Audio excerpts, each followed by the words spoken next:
আব্দুল্লাহ ইবনে উবাই ইবনে সালুল চিন্তা করে, আহারে মুহাম্মদ সাল্লাল্লাহু আলাইহি ওয়াসাল্লামের জন্য আমি ক্ষমতার চেয়ারটা পাইলাম না, মুকুটটা পরিধান করতে পারলাম না, মুসিবতে পড়ে ডানে বামের সবাই মুসলমান হয়েছে, ও পরে মুসলমান হয়েছে, কিন্তু আব্দুল্লাহ ইবনে উবাই ইবনে সালুল টুপিওয়ালা দাড়িওয়ালা সুযোগ পাইলেই আমার নবীরে চুপি চুপি গালি দিছে। একটু আওয়াজ দিয়ে বলবেন না নাউজুবিল্লাহ। এই ক্ষমতা ক্ষমতা ক্ষমতা। ওরে বাবা, পায়ে হাত দিয়ে বলি, মূল কনসেপ্ট ধারণ করো, এইভাবে বলো এই গণতন্ত্র মন্ত্র এগুলার সাথে ইসলামের কোনো সম্পর্ক নাই। হ্যাঁ, এখন মুসিবতে পড়িয়া গেলাম, এমন পরিবেশ পরিস্থিতিতে পড়িয়া গেলাম, উপায় নাই। যদি আমরা একেবারে দূরে সরিয়া যাই, ওই জায়গায় সব শিয়াল মার্কা লোকগুলা ঢুকিয়া যাবে। শিয়াল বলে, শিয়াল শুধু মুরগি কেমনে খাওয়া যায় এই চিন্তায় ব্যস্ত, মহিলাগুলারে বেপরদায় নামায়া দেয়, ইসলামের বিরুদ্ধে কথা কয়, সিদ্ধান্ত তারা নেয়। এখন আমরা যদি দূরে থাকি, মুসিবত মুসিবত। এজন্য আমরা সংসদে যাওয়া দরকার। দিল থেকে বলি রে বাবা, টুপিওয়ালারা দাড়িওয়ালারা যাদের ভিতরে কোরআন সুন্নাহর ইলম আছে, তারা সংসদে যাওয়া দরকার। কিন্তু মানুষে বুঝায় দাও তন্ত্র মন্ত্র এগুলো আমরা মানি না, আমরা ইসলামী খেলাফা এটা হৃদয়ে ধারণ করি। এখন আমরা মুসিবতে পড়িয়া গেলাম, সব পন্থা পদ্ধতি হারাম, এমন পরিবেশে পড়িয়া গেলাম, জীবন বাঁচাবার জন্য একটু হারাম নেওয়ার অনুমতি ইসলামে আছে। যদি এমন জায়গায় আমি পড়িয়া যাই যেখানে হারাম ছাড়া কোনো খাবার নাই, হারাম ছাড়া কোনো পানীয় নাই, কি করা, জীবন বাঁচে না। বলে জীবন বাঁচাবার জন্য তখন একটু হারাম নেওয়া যায়, কিন্তু হারামটাকে হারাম মনে করিয়া চলতে হবে। এটার ইবাদত বানায় ফেলায়েন না, এভাবে বইলেন না। আল্লাহর নবীর সময় ছিল তরবারির জিহাদ, এখন হলো ভোটের মাধ্যমে জিহাদ। এমন ভাবে বইলেন না রে বাবা, ভোটের সাথে জিহাদের সাথে মিলায়েন না। এমন ভাবে বইলেন না যে ভোট না দিলে মুসলমান না। আমি জীবনে একটা ভোটও দেই না, এই সামনে দিব কিনা জানি না। তাহলে এমন ভাবে আমগরে বেঈমান বানায়া দিয়েন না। কথা কন না কেন? আবার এমন বইলেন না যে ভোট দিলে কনফার্ম জান্নাতি। তো ভোট দিলে কনফার্ম জান্নাতি হইলে আমগো একজন মুরব্বী কইছিল শেখ হাসিনা জান্নাতি, ওই টাইনা কইছে রাসূলের হাদিস তেলাওয়াত করে, মান বানা লিল্লাহি মাসজিদান বানাল্লাহু লাহু বাইতান ফিল জান্নাহ, যে মসজিদ নির্মাণ করে দেয় আল্লাহ তার জন্য জান্নাতে ঘর বানায় দেয়। তিনি হাদিসের প্রসঙ্গ এনে বলছেন যে এই হিসাবে জান্নাতি মানুষ বলা যায় প্রধানমন্ত্রী, একটু জান্নাতি মানুষ, আপনি একটু ফার্ম টাম দিছে আর কথা কন না কেন? এরকম তো সব দলের সবাই তখন ফার্ম দিছে, কথা কয় না কা? কেউ কি ফার্ম কম দিছে? সবাই দিছে। মামুনুল হক ফার্ম দিছে, এরপরে তারেক মনোয়ার সব ফার্ম দিছে, এরপরে আমির হামজা ফার্ম দিছে। এরকম ফার্ম দিয়ে দিয়ে তো সবাই কইছে, তো তিনিও একটু ফার্ম দিছেন, কথা কোন ঠিক কিনা? কিন্তু সব দূরবীন শুধু এইদিকে এইদিকে এইদিকে, কথা কয় না? বেজার হয়ে গেছেন বেশি? এরে বাবা, নিজের বেলা 16 আনা বুঝবা, আরেকজনের বেলা 1 আনাও বুঝবা না। এটা বেইনসাফি, অনুরোধ করে বলি, ইনসাফ ওয়ালা হও। আমার আল্লাহ ইন্নাল্লাহা ইউহিব্বুল মুকসিতিন।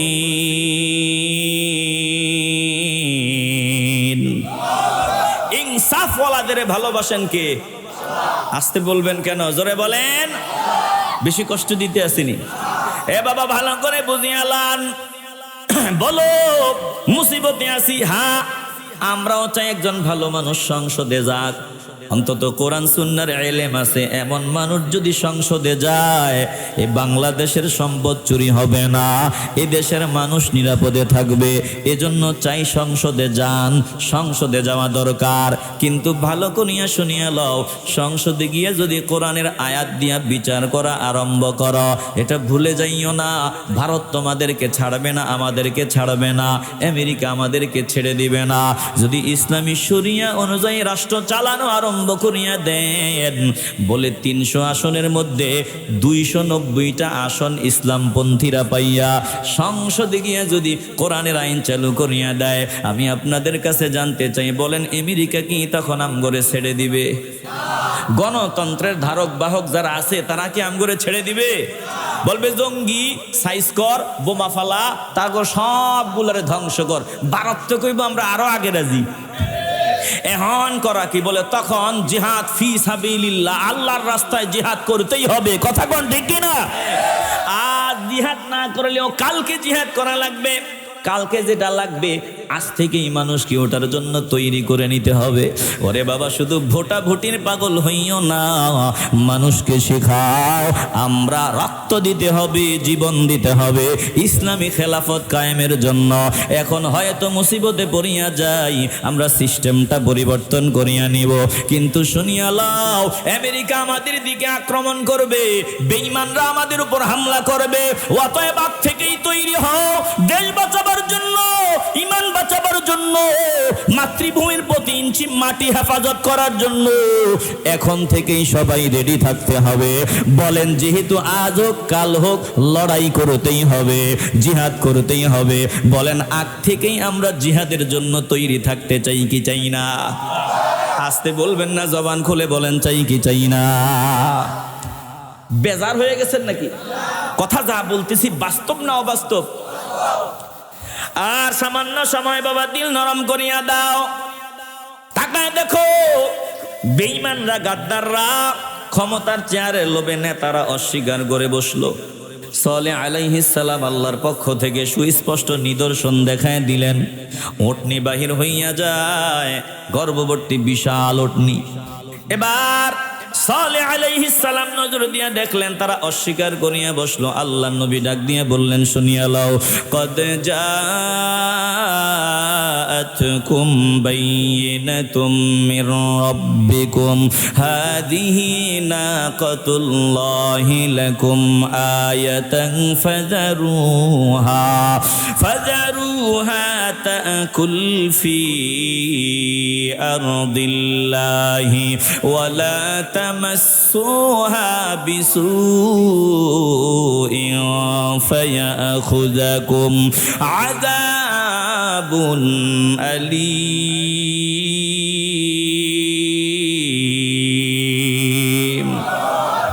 ওরে বাবা, সামান্য সময়, যত দ্রুত বলা যায় আর 5-10টা মিনিট একটু মাওলার কালামের দিকে দিলটা লাগায়া দেন। এবার সালেহ পয়গম্বর যখন দেখলেন তারা ওয়াদা অস্বীকার করলো, ওয়াদা ভঙ্গ করলো, তিনি ডাক দিয়ে বললেন, তোমাদের নিকট রবের পক্ষ থেকে সুস্পষ্ট নিদর্শন প্রমাণ এসে গেছে। এটা আল্লাহর পক্ষ থেকেই ওটনি সুনির্দিষ্ট প্রমাণ, এটা নিদর্শন। হাদিহি নাকাতুল্লাহি লাকুম আয়া, এটা আল্লাহর ওটনি, তোমাদের জন্য আল্লাহর পক্ষ থেকে নিদর্শন স্বরূপ। তোমরা যে প্রমাণ চাইছো আল্লাহ এটা দেখায়া দিলেন। এখন শুনিয়া লও, ফাযারুহা, এটাকে ছেড়ে দিয়া রাখবা, তাকুল ফি আরদিল্লাহ, আল্লাহর জমিনে খোলামেলা চলবে, চড়িয়া বেড়াবে, খাবে। আল্লাহ তাআলা ডাক দিয়া বলেন, সালেহ তাদের ডাক দিয়া বললেন, ওয়ালা তামাসসুহা বিসুইন, মন্দ নিয়তে এটার দিকে হাত বাড়াইও না, ওটনিটার উপর অত্যাচার করিও না, ওটনিটার উপর আঘাত করতে যাইও না। যদি ওটনিটাকে আঘাত করতে চাও তোমাদের মেয়াদ ফুরিয়ে যাবে। বলে, শুনিয়া লাও, ফায়াখুযাকুম আযাবুন আলীম, তোমাদের উপর যন্ত্রণাদায়ক আযাব চলে আসবে, আল্লাহ তোমাদেরকে পাকড়াও করিয়া ফেলবেন।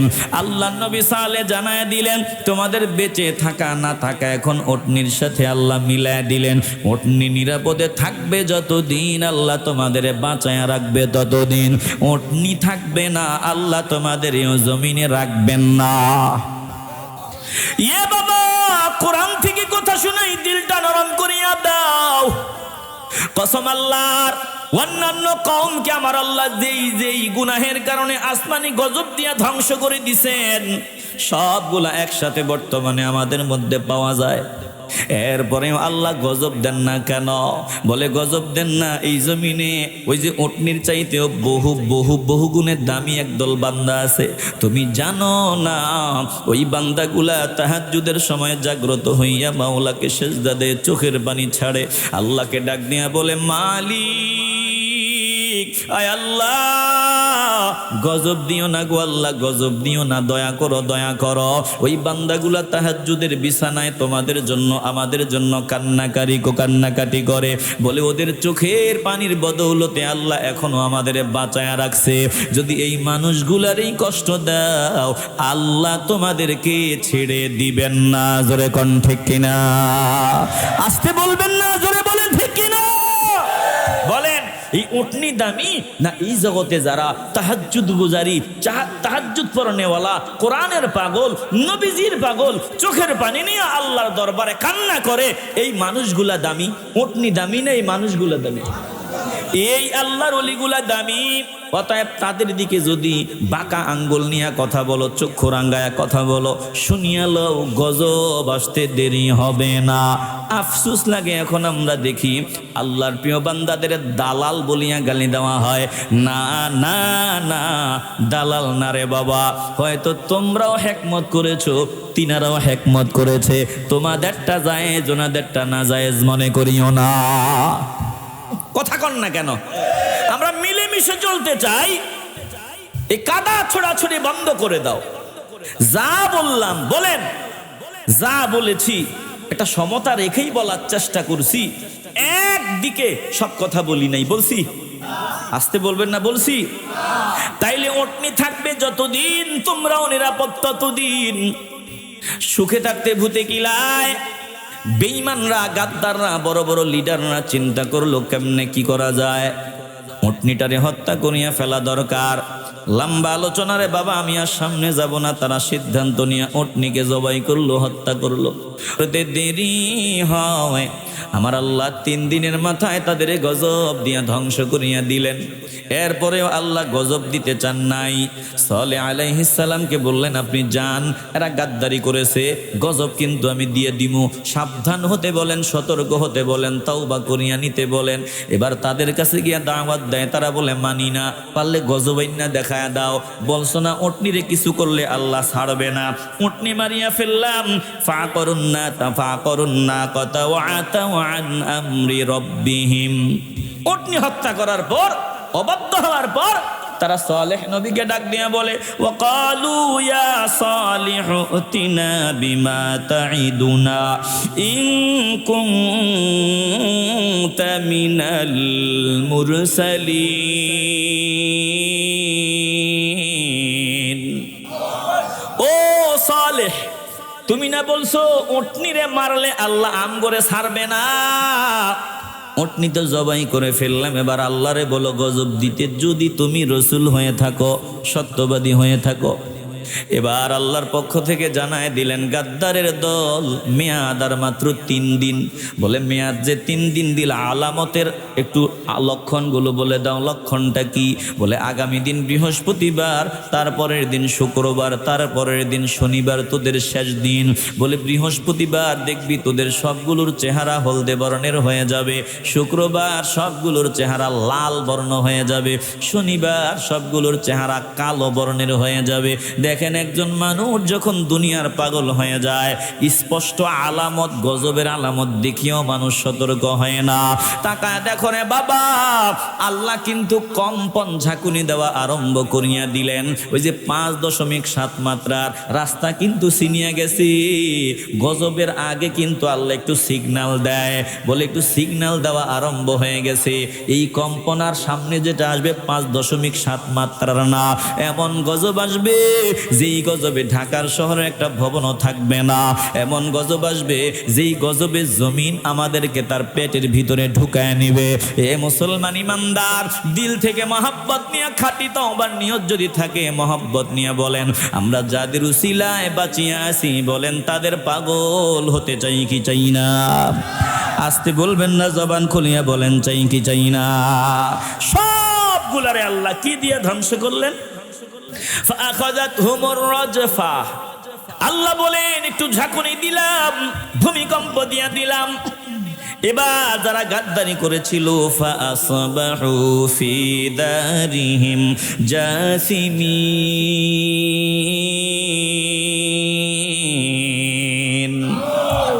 বড় বড় গাদ্দারি করেছিল, বলে এগুলা আর ভোর হলো এমন অবস্থায় ঘর নিজের উপরে পড়ে আছে, উপর হয়ে পড়ে আছে, সবগুলা সাইজ করে দিলেন আমার আল্লাহ চোখের ফলকে। এ মুসলমান ইমানদার, আমার আল্লাহ গজব দিতে চান না রে বাবা, আল্লাহ আমাদের বানাইছেন বড় মায়া করিয়া। আমার মালিক আল্লাহ আমাদেরকে জাহান্নাম দেওয়ার জন্য বানান নাই, জান্নাত দেওয়ার জন্য বানাইছেন। একটু দিল থেকে মহব্বত নিয়ে বলেন, তওবার নিয়ত নিয়ে বলেন, আমরা আল্লাহ পাকের দরবারে শুকর গুজারি বান্দা হইয়া আমরা আল্লাহর কাছ থেকে নিয়ামত বুঝিয়া নিতে চাই কি চাই না? আসতে বলবেন না, জবান খুলিয়া বলেন, চাই কি চাই না? এর বাবা একটু চিন্তা করিয়া দেখো, একটু ঠান্ডা মাথায় চিন্তা করিয়া দেখো, যদি আমরা বাঁচার কোনো রাস্তা থাকতো না ফরমানি করতাম, কিন্তু না না না, বাঁচার কোনো রাস্তা নাই। ডানেও আল্লাহ, বামেও আল্লাহ, সামনেও আল্লাহ, পেছনেও আল্লাহ, উপরেও আল্লাহ, নিচেও আল্লাহ, যেদিকেই তাকাও সেদিকেই একজন আছেন, বলেন তিনি কে? আরে মানুষটা এমন মানুষ আল্লাহ বানাইছেন, এই মানুষ আগুনে পুড়বে পুড়বে পুড়বে, আগুনে পড়তেই থাকবে, চিৎকার করবে, কান্না করবে, একেবারে শেষ হয়ে যাবে না। মানুষকে আল্লাহ এমন ভাবে বানাইছেন, এই যে আমি কথা বলতেছি আমার ভেতরে মানুষটা আছে, আবু হানিফ আছে, এজন্য আমি কথা বলি। এখন যদি আমার কেউ চিমটি দেন, আমি চিল্লে আওয়াজ দিব, সহ্য করতে পারবো না। আর যদি আমার ভেতর থেকে মানুষটা আলাদা হয়ে যায়, বলে আমার চিমটি না, 1 টুকরা না 10 টুকরা করেন, আমার কোনো অসুবিধা নেই, আওয়াজও দিব না। তার মানে এটা মানুষ না, এটা আসল মানুষের একটা কাভার। ওই যেই মানুষটা থাকলে ব্যথা অনুভব করা যায়, ওই মানুষটাকে আমার আল্লাহ নিয়ে নিছেন রে বাবা। এই মানুষটা এমন মানুষ, এটাই হলো আসল মানুষ। এটা মাটির ভিতরে থাকবে, পচে যাবে না, গলে যাবে না, শেষ হবে না। এই মানুষটা এমন মানুষ, এটা আগুনে পুড়বে, একেবারে বিলীন হয়ে যাবে না। তাইলে এটা বানাইছেন আমার আল্লাহ মূল ফাওয়ার, এটারই হলো মূল ফাওয়ার, আল্লাহ নিয়ে নিবেন। আল্লাহ বলেন, বান্দা বান্দির দল শুনিয়া ল, তোরা যেমন ছিলি আমি আল্লাহ আবার তোদের তেমন আকৃতি দিয়ে হাসরের ময়দানে ওঠাবো। গোটা জিন্দিগিতে যত ভালো কাজ করেছো 16 আনা বুঝায় দিব, যত মন্দ কাজ করেছো সব আমি 16 আনা বুঝায় দিব। ইউনাব্বাউল ইনসানু ইয়াওমাইযিম বিমা কদ্দামা ওয়া আখার, যা আমরা রাখিয়া যাব, যা আমরা আসল বাড়ির জন্য পাঠায় দিব, 16 আনা সব যিনি আমাদের দেখায় দিবেন, বলেন তিনি কে? এ বাবার অনুরোধ করিয়া বলি, আর গাদ্দারি করিয়া লাভ নাই। আসেন আমরা মাওলার পথের পথিক হওয়ার সাধনা শুরু করিয়া দেই, খাঁটি তওবার নিয়ত করিয়া ফেলি। আল্লাহ আমাদের সকলকে কবুল ও মঞ্জুর করেন, জোরে কোন আমিন।